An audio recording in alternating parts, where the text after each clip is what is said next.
প্রশ্নে বলা হয়েছে নৌকা ও স্রোতের বেগ ঘন্টায় 10 ও 5 কিলোমিটার। নদীপথে 45 কিলোমিটার দীর্ঘ পথ একবার অতিক্রম করে ফিরে আসতে কত সময় লাগবে? নৌকা ও স্রোত সংক্রান্ত অঙ্ক করতে গেলে অনুকূল ও প্রতিকূল একটা বিষয় চলে আসে।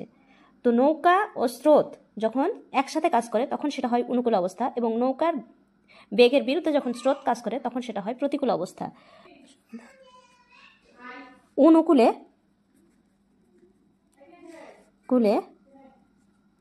নৌকার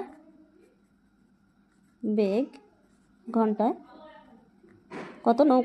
নৌকার বেগ 10 কিলোমিটার এবং স্রোতের বেগ 5 কিলোমিটার, দুইটা একসাথে কাজ করবে, তখন সেটা হয় অনুকূল অবস্থা ইজিক্যাল টু 15 কিলোমিটার।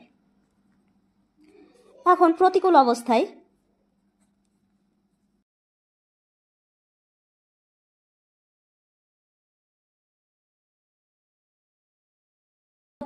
নৌকার বেগের বিরুদ্ধে কাজ করে তখন সেটা হয় প্রতিকূল অবস্থা, অর্থাৎ হ্রাস পাবে নৌকার বেগ সমান 5 কিলোমিটার।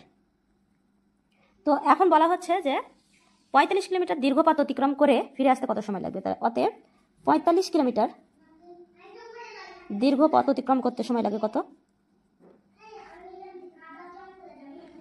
অতিক্রম করতে সময় লাগে তখন অনুকূল অবস্থায় কি হবে? 45 কিলোমিটার পথ অতিক্রম করবে 15 পার ঘন্টায়, তো 3 × 45, 3 ঘন্টা যেতে সময় লাগছে 3 ঘন্টা। এখন 45 কিলোমিটার দীর্ঘ পথ অতিক্রম করে ফিরে আসতে সময় লাগবে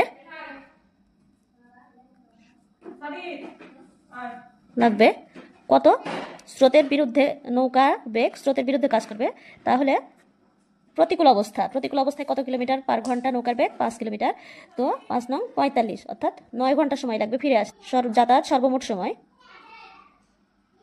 সমান কত? 3 ঘন্টা যোগ 9 ঘন্টা সমান 12 ঘন্টা।